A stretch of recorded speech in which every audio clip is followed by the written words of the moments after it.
রুটি চুরি করতে যাইয়া এই মহিলা ধরা পড়েছে, এই জন্য তাকে ধরে নিয়ে আসছি। বিচারক এবার ডাক দিয়ে বলতেছেন, বিচারক ডাক দিয়ে বলতেছে, বুড়িমা তুমি কি চুরি করছনি?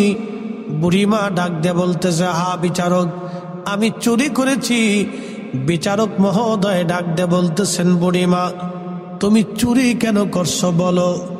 বুড়িমা ডাক দিয়ে বলতেছে, বিচারক আমি চুরি করেছি, আমার ঘরের মধ্যে এতিম 3টা নাতি বাচ্চা আছে, আমার ছেলে এবং বৌমা দুজনই মারা গেছে, তাদের 3টা সন্তান আমার কাছে দিয়ে গেছে, তারা এতিম, এই এতিম আমি লালন পালন করি।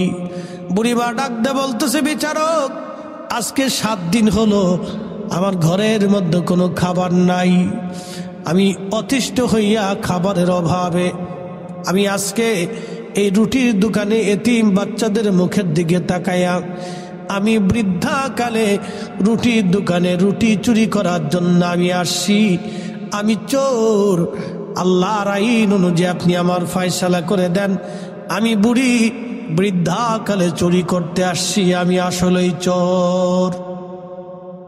বিচারক এই কথা শোনার পরে বিচারকের মন আস্তে করে নরম হয়ে গেল, চোখ দিয়ে পানি চলে আসলো।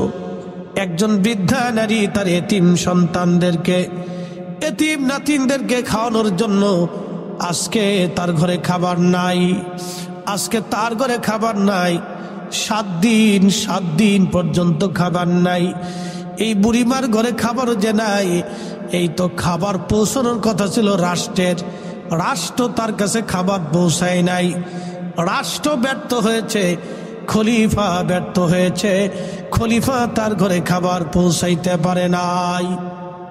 বিচারক ডাক দিয়ে বলতেছে, ও লোকেরা আমি আজকে বিচার ফয়সালা দেব না, আগামীকাল সকালবেলা ফজরের নামাজের পরে আমি বিচার ফয়সালা দিব। তবে আগামীকাল যিনি নগর প্রধান আছেন, অর্থাৎ শহরের যিনি প্রধান, তিনি উপস্থিত থাকবেন, এবং শহরের নিরাপত্তা পুলিশ প্রধান যিনি, তিনি উপস্থিত থাকবেন, এবং শহরের যিনি খাদ্য অধিদপ্তরের প্রধান তিনি উপস্থিত থাকবেন, এবং শহরের ধনী ধনী ব্যক্তি যারা আছে তারা উপস্থিত হবে। আমি সবার সামনে কালকে বিচার করব। একবার জোরে বলা যাবে আল্লাহু আকবার। শোনেন, দুনিয়াতে যারা ন্যায় বিচার করে, কিয়ামতের ময়দানে আল্লাহ তাদেরকে হযরত ওমরের পিছনে দাঁড় করাই দিবে, সুবহানাল্লাহ, এবং তাদেরকে আল্লাহ আরশে মুআল্লার নিচে জায়গা করে দিবে, সুবহানাল্লাহ। একসাথে জোরে বলেন সুবহানাল্লাহ। যারা দুনিয়াতে ন্যায় বিচার করে, মেশরের মাঠে আল্লাহ তাদেরকে আরশে মুআল্লার নিচে জায়গা করে দিবে। দুনিয়ার যত মুয়াজ্জিন আছে সবাইকে আল্লাহ হযরত বেলালের পিছনে হাশরের মাঠে দাঁড় করাই দিবে।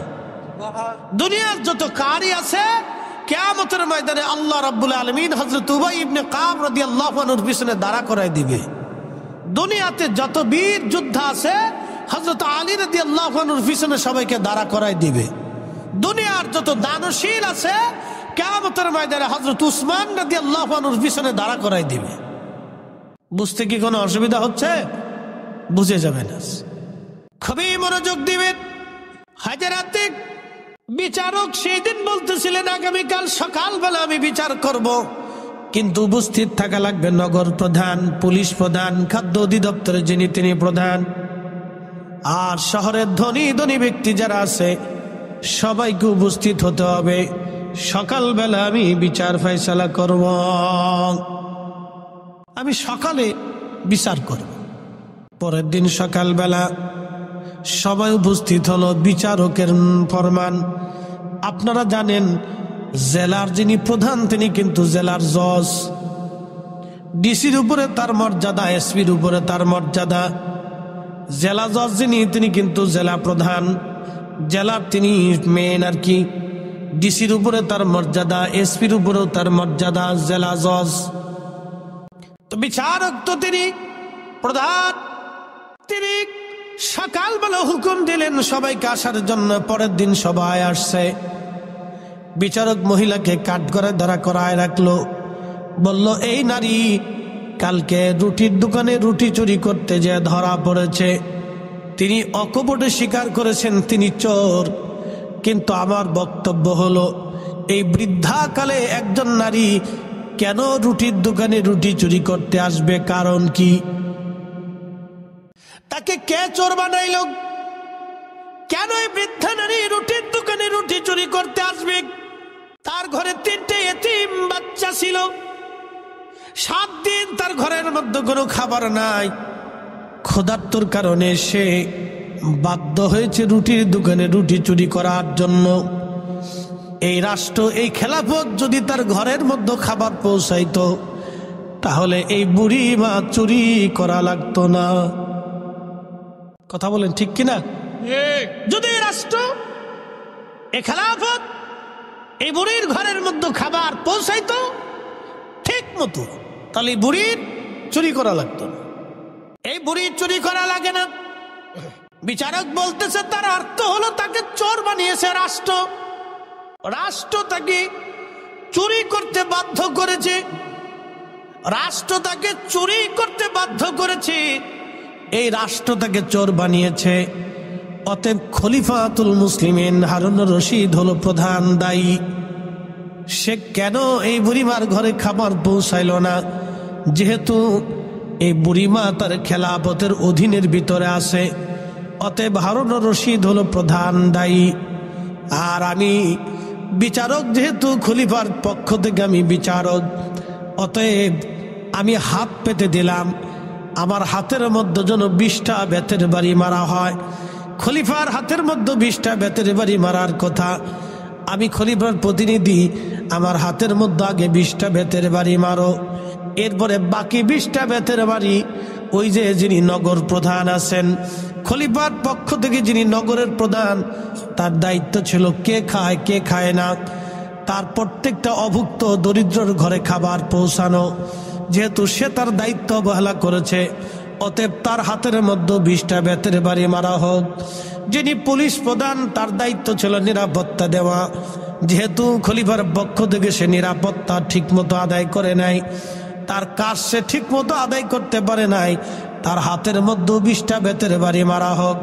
খাদ্য অধিদপ্তরের যিনি ছিলেন, তার দায়িত্ব ছিল রাষ্ট্রের পক্ষ থেকে, খলিফার পক্ষ থেকে এই বুড়িমার ঘরের মধ্যে খাবার পৌঁছাই দেওয়া। যেহেতু খাদ্য অধিদপ্তরের প্রধান, তিনিও ঠিক মতো তার দায়িত্ব পালন করতে পারে নাই, অতএব খাদ্য অধিদপ্তরের যিনি প্রধান আছে, তার হাতের মধ্যে 20টা বেতের বাড়ি মারা হোক। একবার জোরে বলা যাবে কি আল্লাহু আকবার? কি বুঝলেন? বিচার। আর আমাদের দেশের বিচার সালিশ হয় চোখ টিভি দিয়ে। কি কথা কন না কা? ফোন দিয়ে আগে কয় চাচা ওই কাকির কাছে রেখে আসছি, আপনি কিন্তু আমার দিকে একটু ধাক্কাই দিয়েন। কিন্তু বিচার হয় আমাদের দেশে চোখ টিভি দিয়ে বিচারে। কাকা আগে কয়ে আসে, কাকা আপনি কিন্তু আমার বিচারে থাকেন, আমার কিন্তু দেখেন, আমারটাই দেখেন।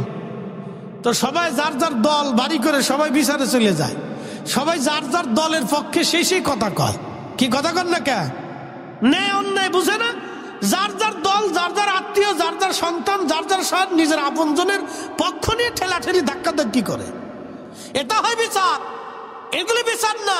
কোরআন বলতেছে ইন্নাল্লাহ, আমি রব তোমাদেরকে হুকুম দিয়েছি, ইয়ামুরু বিল আদলি, দুনিয়াতে ন্যায় বিচার করবা, ন্যায় বিচার করবা। আমি আল্লাহ ন্যায় বিচারকারীকে পছন্দ করি। আমি রব নিজে ন্যায় বিচারক, আমি ন্যায় বিচারককে পছন্দ করি। দুনিয়াতে যারা ন্যায় বিচার করবে তাদের হাসর হবে ওমরের সাথে। দুনিয়াতে যারা অন্যায় বিচার করবে তাদের হাসর হবে ফেরাউন আর হামানের সাথে, নমরুদের সাথে। দুনিয়াতে যারা ন্যায় বিচার করবে তার হাসর হবে হযরত ওমরের সাথে। একসাথে বলা যাবে না মারহাবা? আমাদের দেশে উল্টা হয়ে গেছে গা। খুবই মনোযোগ দিয়ে বুঝতে কি কোনো অসুবিধা হচ্ছে আপনাদের? যারা আমরা রাস্তায় আসি, বাহিরে আসি, সবাইকে অনুরোধ করবো আমরা ভিতরে এসে বসি, ভাই একটু বসে কথা শুনি ইনশাআল্লাহ। দরুশে বলে আল্লাহুম্মা সাল্লি আলা সাইয়্যিদিনা। মুরব্বি বাবা যারা আছেন বাহিরে সবাই চলে আসেন। ওয়া আলা আলি সাইয়্যিদিনা মাওলানা ত্রিভুবনের প্রিয় মুহাম্মদ এলো রে দুনিয়ায়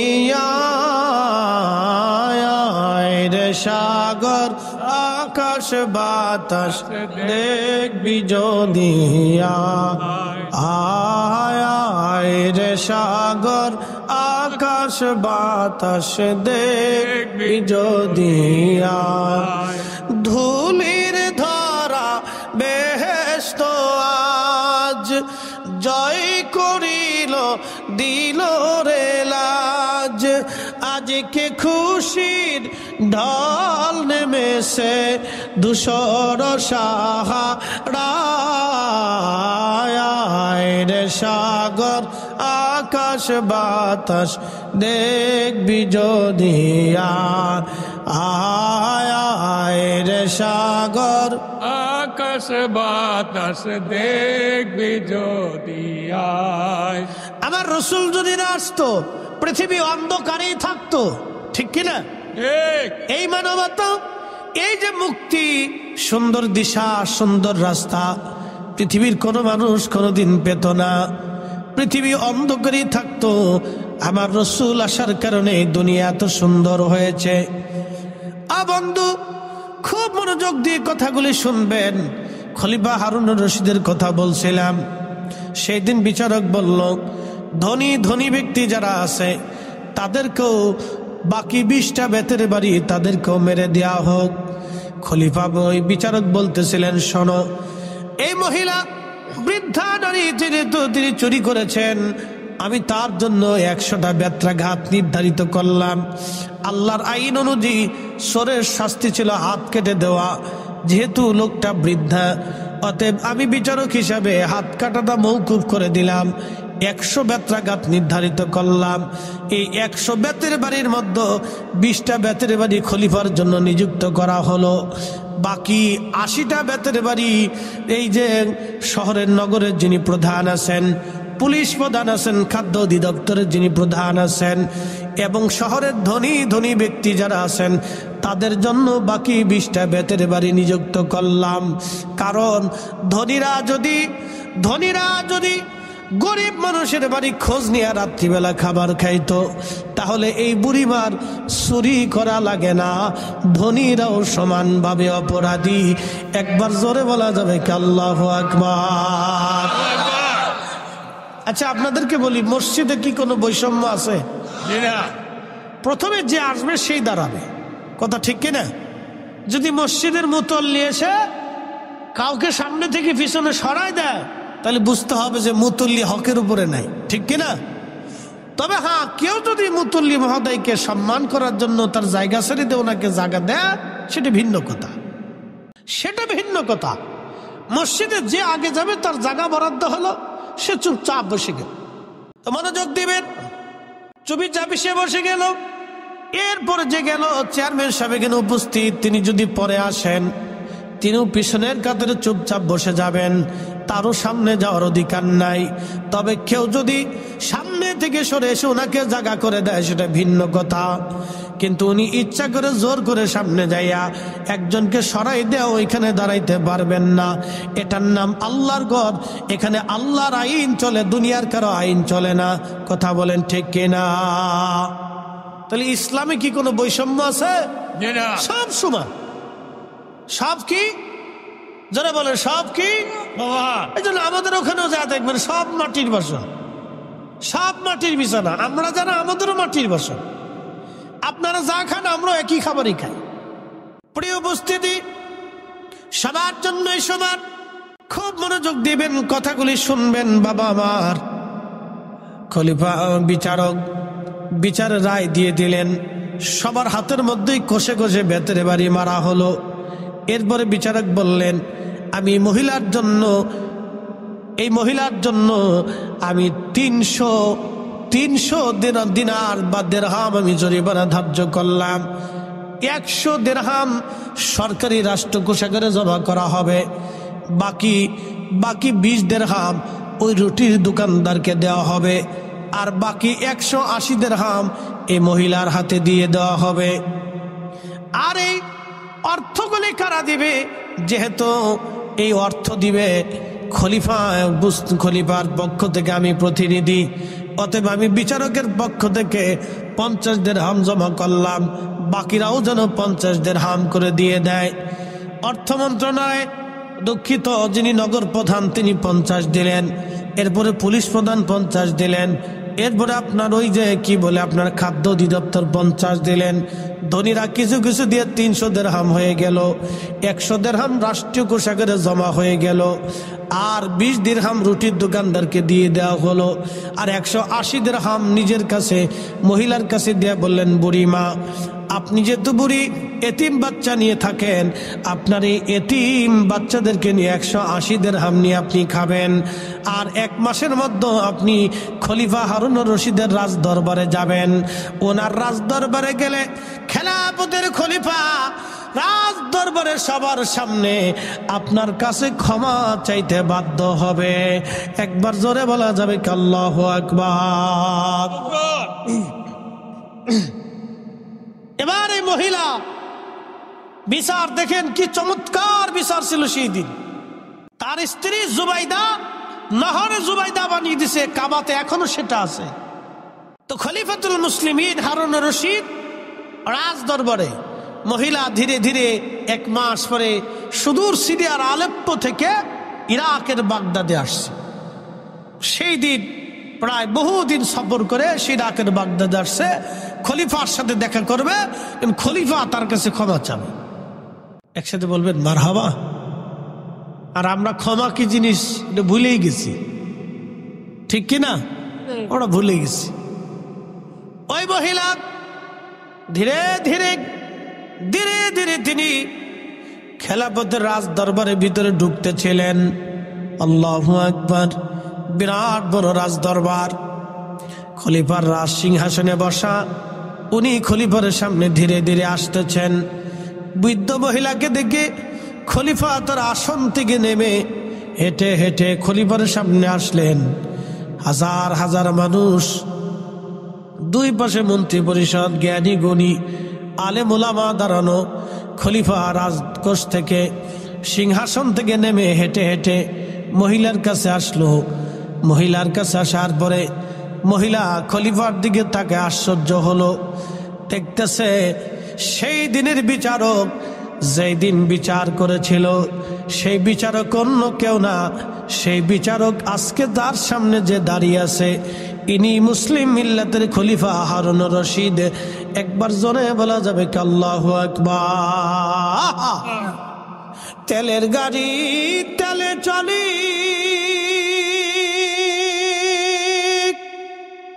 হাওয়ার গাড়ি হাওয়ায় উড়ে, বিনা তেলে চালায় গাড়ি নবী সুলাইমান। আমরা সেই মুসলমান। মহিলা আশ্চর্য হয়ে গেল। খলিফা সেই দিনের বিচারক আপনি? আজকের খলিফা বলে হ্যাঁ বুড়িমা, আমি সেই দিনের বিচারক, আমি খলিফাতুল মুসলিমিন হারুন রশিদ। মারে তুমি 7টা দিন নাতি নিয়ে ক্ষুধার্ত ছিলে রে মা। আমি সেই দিন বিচার ফয়সালা করেছিলাম, আমি খলিফাতুল মুসলিমিন হিসেবে বিচার করেছিলাম, কিন্তু আজ তোমাকে এখানে কেন ডেকে আনলাম? রাজ দরবারে প্রকাশ্য মানুষের সামনে আমি তোমার কাছে ক্ষমা চাবো এই জন্য। বুড়িমারে আমি এই মিল্লাতের খলিফা, আমি মুসলিম মিল্লাতের খলিফা, পৃথিবীর বিরাট সাম্রাজ্যের মালিক আমি বুড়িমা।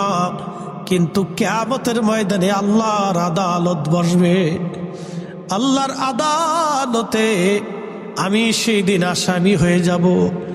যদিও আমি বিরাট মিল্লাতের খলিফা, বিরাট সাম্রাজ্যের খলিফা, কিন্তু আমার মহান মালিক আল্লাহর আদালতে আমি কিছুই না, আমি সেই দিন আসামি হয়ে যাব। তুমি বুড়িমা কিয়ামতের ময়দানে যদি আল্লাহর আদালতে বিচার ডাক দাও যে আল্লাহ আমি 7 দিন ক্ষুধার্ত ছিলাম, আমার এতিম নাতি সন্তানরা ক্ষুধার্ত ছিল, আল্লাহ রাষ্ট্রের খলিফা হারুন রশিদ এত বড় খলিফা হওয়া সত্ত্বেও সে আমার ক্ষুধার দিকে তাকায় নাই, আমার দরিদ্রতার দিকে তাকায় নাই, আমার এতিম নাতি সন্তানরা ক্ষুধার্ত ছিল, আমার খলিফা আমার ঘরে খাবার পৌঁছায় নাই।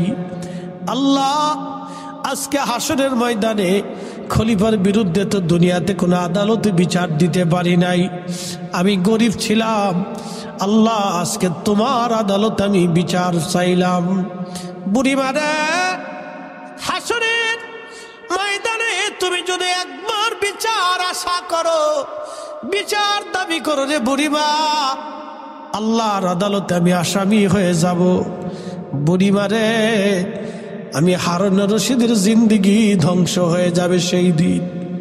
ও বুড়িমা, আমি তোমার রাজ দরবারে ডাকছি, সবার সামনে ক্ষমা চাইতেছি। বুড়িমা, কিয়ামতের ময়দানে আল্লাহর আদালতে তুমি আমার নামে বিচার কর চাইবা না?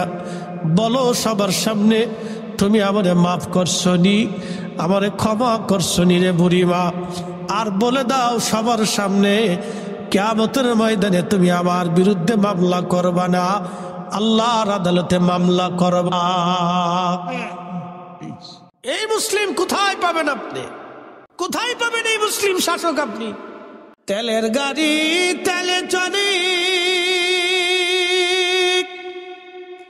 হাওয়ার গাড়ি হাওয়ায় উড়ে, বিনা তেলে চালায় গাড়ি নবী সুলাইমান। আমরা সেই মুসলমান। আল্লাহ নবী বললেন, সুলতানু জিল্লুল্লাহি ফিল আরদ, খলিফা যারা, সুলতান যারা, রাজা যারা, বাদশা যারা হবে, তারা জমিনে আল্লাহর ছায়া, আল্লাহর ছায়া, আল্লাহর ছায়া। আল্লাহ যেমন জমিনে ছায়া দিয়ে রাখেন, হিন্দুকেও আল্লাহ খাবার দেন, ধনীকেও আল্লাহ খাবার দেন, গরিবকেও আল্লাহ খাবার দেন। কথা বলেন ঠিক কিনা? ধনীকেও আল্লাহ খাবার দেন, গরিবরেও আল্লাহ খাবার দেন, হিন্দুরেও আল্লাহ খাবার দেন, বৌদ্ধরেও আল্লাহ দেন, খ্রিস্টানরাও আল্লাহ দেন, অন্ধরেও আল্লাহ দেন, সোরেরও আল্লাহ দেন, ডাকাতরেও আল্লাহ দেন, সবাইকে আল্লাহ খাবার দেন। আল্লাহ জমিনের সবাইকে যেমন ছায়া দিয়ে রাখেন, আবার সবার বিচার ফয়সালাও আল্লাহ করেন। অপরাধ করলে শাস্তি দিবেন, এবং যারা ভালো কাজ করবে তাদের উত্তম প্রতিদান আল্লাহ নিজেই দিবেন।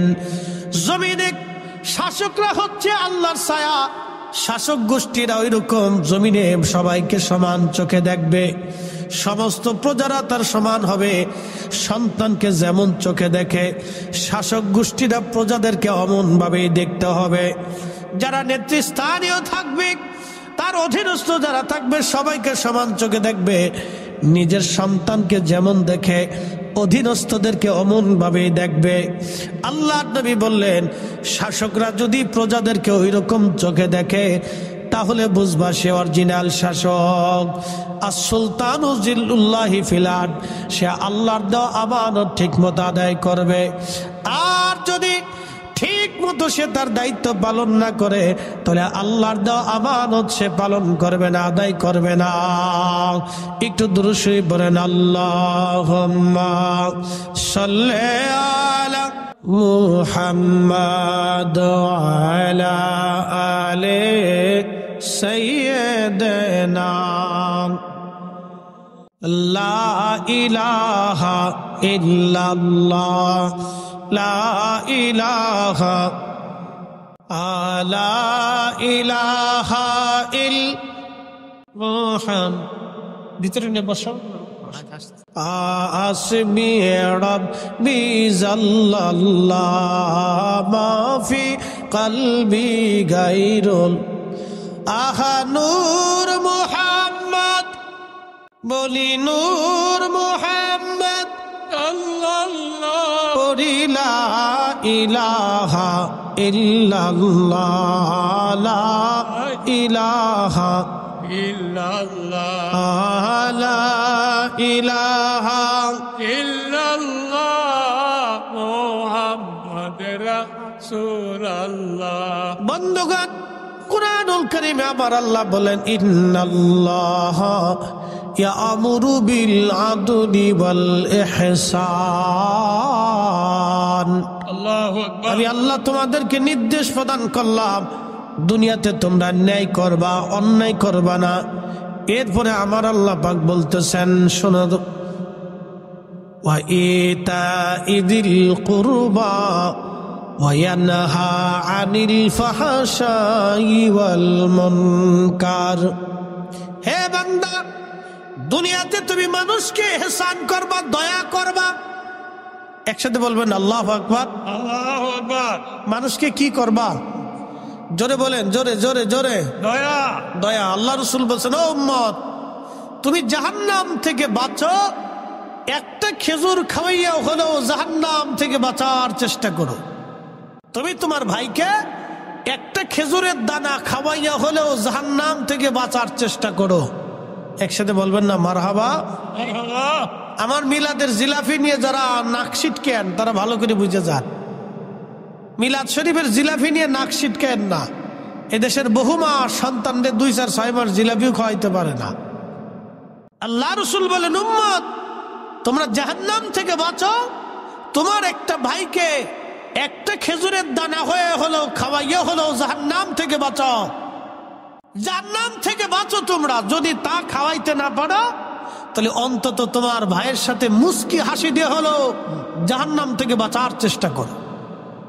একসাথে বলবেন না মারহাবা। মারহাবা।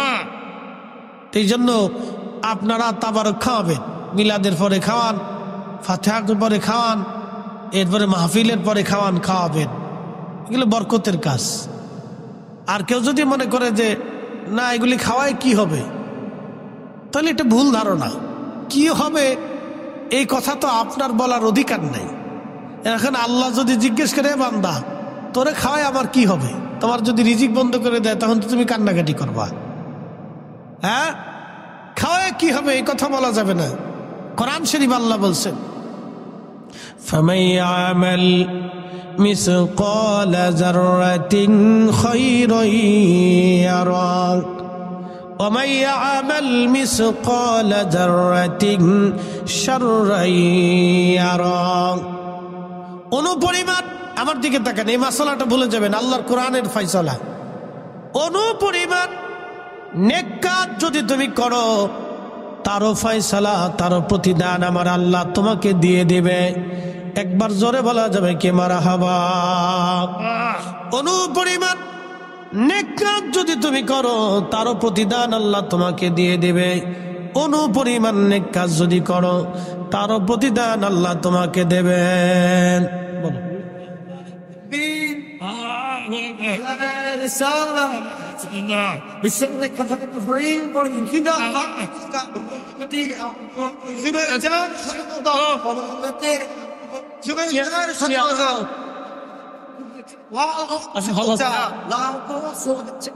কমিটির পক্ষ থেকে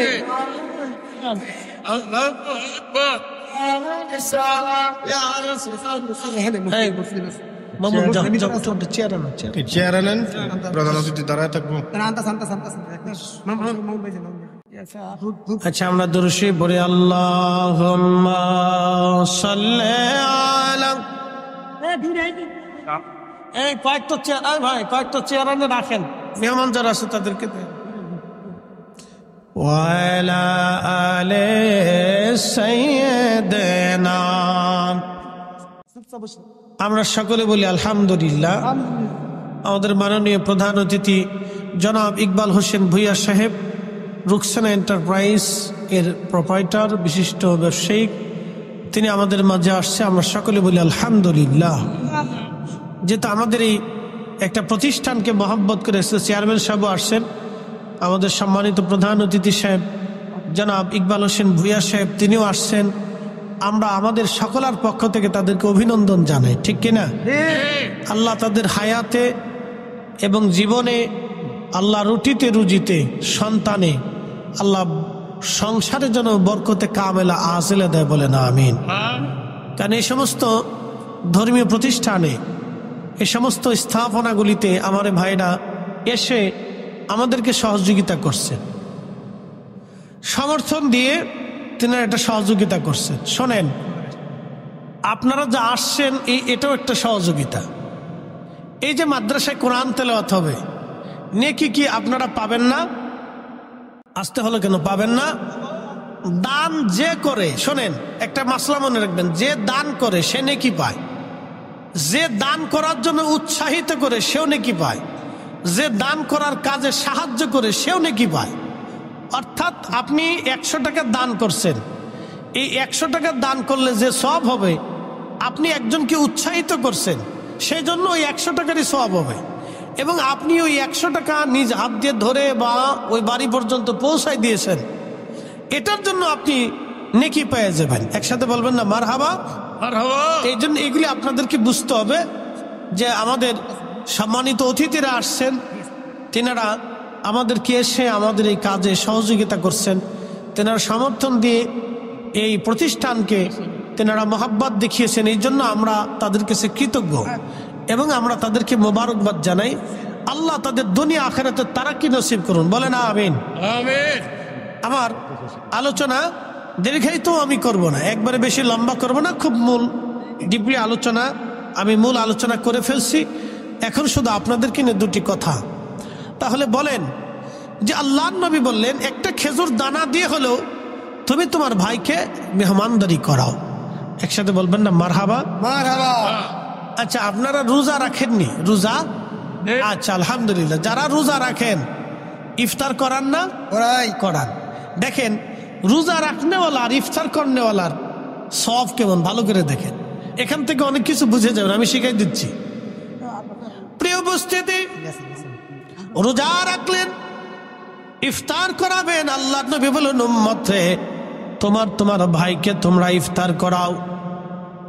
সাহাবীরা বলেন ইয়া রাসূলুল্লাহ, ইফতার করানোর মতো সবার তো সামর্থ্য নাই। নবীজি বললেন একটা খেজুর দানা খাওয়াইয়া হলেও ইফতার করাও। সাহাবীরা বলেন ইয়া রাসূলুল্লাহ, একটা খেজুর খাওয়ানোর সামর্থ্য অনেকের নাই। নবীজি বললেন তাহলে 1 পেয়ালা দুধ দিয়ে হলে ইফতার করাও। সাহাবীরা বলেন হুজুর 1 পেয়ালা দুধ দিয়ে ইফতার করানোর মতো সামর্থ্য অনেকের নাই।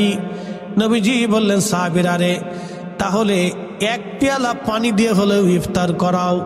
তারপরও যারে ইফতার করাইবা, যে কয়জনকে ইফতার করাইবা, একজন রোজাদারকে ইফতার করাইলে 1 পেয়ালা পানি দিয়ে হলেও যদি তুমি ইফতার করাও, তাহলে আমার আল্লাহ তোমার আমলনামায় একটা কবুল রোজার সওয়াব লিখে দেবে।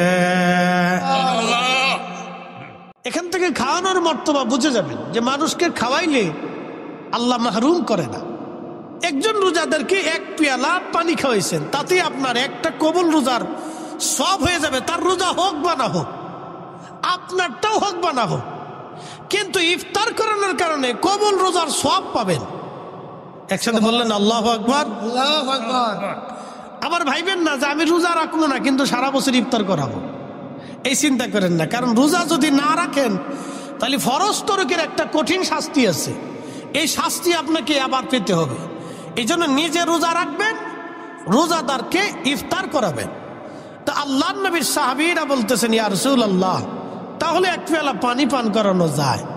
নবী বললেন সাহাবীরা, যদি তোমাদের সামর্থ্য থাকে তাহলে পেট পুড়াইয়া রোজাদারকে যদি তোমরা খাওয়াইতে পারো তৃপ্তির সাথে, তাহলে কিয়ামতের ময়দানে আমি নবী তোমাদেরকে হাউজে কাউসারের পানি পান করাইয়া তোমাদের আত্মতৃপ্তি করাই দিব। একসাথে বলেন আল্লাহু আকবার। আল্লাহু আকবার। তাহলে রোজাদারকে যদি কেউ তৃপ্তি সহকারে খাওয়া, কিয়ামতের ময়দানে আল্লাহ রাসূল বলতেছেন আমি গ্যারান্টি দিলাম তোমাকে আমি হাউজে কাউসারের পানি পান করাই দেব। তাহলে আপনি এখানে দেখেন এগুলি, এই জন্য কি কোনো নেক কাজকে ছোট করে দেখবেন না। অনেক সময় বলে মিলাদ, হ্যাঁ বেদাত, এ কেন করতে যাব? আমি আমার ওই ভাইকে বলবো ভাই মিলাদে কি হয়? প্রথমত কোরআন শরীফ তেলাওয়াত হয়, প্রত্যেক হরফে কয় নাকি? কথা কন না কেন? 10 নাকি। তাহলে মিলাদ যদি কেউ না পড়ায় তাহলে পরে 10 নেকি থেকে মাহরুম হলো। আর মুসলমানের ঘরে কোরআন তেলাওয়াত হবে না তো হবে কার ঘরে? প্রত্যেক মুসলমানের ঘরে ঘরে আল্লাহর কোরআন রসুলের দুরূদ চালু হওয়া উচিত। কথা কোন ঠিক কিনা? তো মিলাদ শরীফের মাধ্যমে কোরআন তেলাওয়াত হলো, এরপরে দুরূদ শরীফ শুরু হলো। তাহলে প্রত্যেক দুরুদে কয় নাকি? 10 নাকি। কয়টা গুনাহ মাফ? 10টা গুনাহ মাফ। কয়টা রহমত? 10টা রহমত। তাহলে এই যে দুরূদ শরীফ থেকে যদি বন্ধ করে দেন, তাহলে এই মানুষগুলি বঞ্চিত হয়ে গেল। তাহলে এখন লাভ হইল কার আর লস হইল কার? লাভ হয়েছে শয়তানের, লস হয়েছে ইমানদারের। কথা কন না কে, ঠিক কিনা? তাহলে দুরুদ মিলাদ এগুলি ঘরের ভিতরে চলার দরকার আছে কিনা নাই? আছে। এই যে মাদ্রাসার তলবে এলেমকে নিয়ে আপনি কোরআন খতম দিলেন। কি খতম? কোরআন খতম দিলেন। কোরআন খতমে প্রত্যেক হরফে হরফে 10টা নেকি হবে। কয়টা নেকি হবে? আচ্ছা, মুসলমানের ঘরে যদি কোরআনের আওয়াজ না হয়, তাহলে কার ঘরে কোরআনের আওয়াজ হবে বলেন তো? প্রত্যেক মুসলমানের ঘরে ঘরে কোরআনের আওয়াজ হওয়ার দরকার। কথা ঠিক কিনা? আমি আপনাকে আরো বুঝাইতেছি। খাদেমুর রাসূল হযরত আনাস, তিনি সারা রাত্র কোরআন খতম দিতেন। খতম শেষ হয়ে গেলে তিনি, ওনার 100-র উপরে সন্তান ছিল, এই সন্তানাদিদেরকে নিয়ে তিনি দোয়া করতেন। দোয়া করতেন আর বলতেন, আমার সন্তানরা, আমি মাসুক নবীর কাছ থেকে শুনছি কোরআন খতমের পরে যে দোয়া হয়, এই দোয়া আল্লাহর কাছে কবুল হয়ে যায়। তাহলে বলেন, তলবে ইলমদেরকে ডাইকে নিয়ে কোরআন খতম দিয়ে মিলাদ শরীফ পরে দোয়া করলে দোয়া কবুল হয় কিনা? তাহলে এই কোরআন খতমের দরকার আছে কিনা নাই? আছে। সাহাবী রাসূল নিজে দিছেন, আর আপনি না মানলে তো আপনার জোর করে মানা যাবে না। খাদেমুর রাসূল নিজে কোরআন খতম দিতেন তার বাড়িতে, দিয়ে সন্তানাদি নাতিপুতি নিয়ে একসাথে দোয়া করতেন আর বলতেন, আমার মাসুকের কাছ থেকে শুনছি কোরআন খতমের পরে দোয়া করলে দোয়া কবুল হয়ে যায়। এই জন্য কোনো নেকের কাজকে ছোট করে দেখার সুযোগ নাই। কথা ঠিক কিনা? এই যে ওনারা আসছেন, এটা সহযোগিতা, এটা সহযোগিতা। তো ওনাদেরকে যারা উদ্বুদ্ধ করছেন, ওনারা টাকা দিয়ে যে সওয়াব পাবেন, ওনাদেরকে যারা উদ্বুদ্ধ করছেন তারা একই সওয়াব পাবে। এবং আপনারা যারা আসছেন ওনাদেরকে উদ্বুদ্ধ করতেছেন, তাহলে আপনারাও নাকি পেয়ে যাবেন। একসাথে বলা যাবে না সুবহানাল্লাহ? এই যে নেকের, আল্লাহ কোন বান্দাকে মাহরুম করে না। আমার কথায় যদি একটা লোক দান করে, তাহলে আপনি 100 টাকা দান করলে যে সওয়াব হবে, আমিও 100 টাকার সওয়াব পাবো। শুধু আমি পাবো না, এই কমিটির সবাই পাবে। শুধু কমিটি পাবে না, আপনারা যে মারহাবা বলছেন, এই মারহাবাতে আপনারও 100 টাকার সওয়াব হবে। সুবহানাল্লাহ। কে আসতে হয়ে গেল না সুবহানাল্লাহটা? আল্লাহর কাছে কি অভাব পড়ছে মনে হয় না? যে আল্লাহ কিপটিমি করে দিবে দিবে দিবে না, দিবে দিবে দিবে না, দিবে দিবে দিবে না। না, আল্লাহ দিতে চায়, বান্দা নিতে চায় না। আল্লাহ দিতে চায়, বান্দা নিতে চায় না। আমার শেষ কথা, আমরা সবাই ফিরে যাব কার কাছে?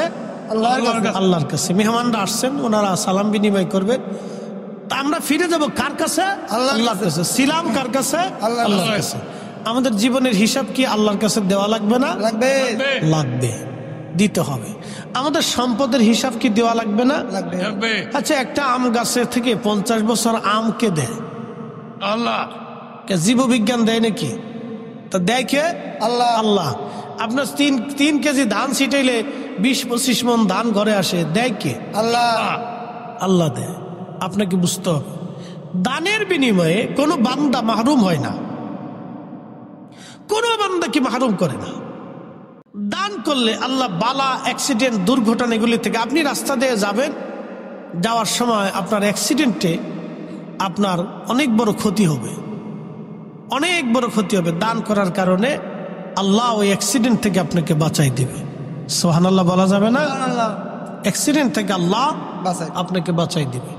এই জন্য দান কোনো বান্দাকে ছোট করে না, দান বান্দাকে মহৎ করে, সম্মানিত করে। এই জন্য যারা অধিক পরিমাণে দান করে, আল্লাহ তাদের সম্মানকে দুনিয়াতে বাড়ায় দেয়, আখেরাতে তো বাড়াবেই, দুনিয়াতেও আল্লাহ তাদের সম্মানকে বাড়ায় দেয়। এই জন্য আমরা দান থেকে দূরে থাকবো না, দানে আমরা প্রতিযোগিতা করব, দানে আমরা প্রতিযোগিতা করব। মাশাআল্লাহ, নারে তাকবীর, নারে রিসালাত। আমাদের সম্মানিত সভাপতি মহোদয় আসতেছে, সবাই বলি না মারহাবা।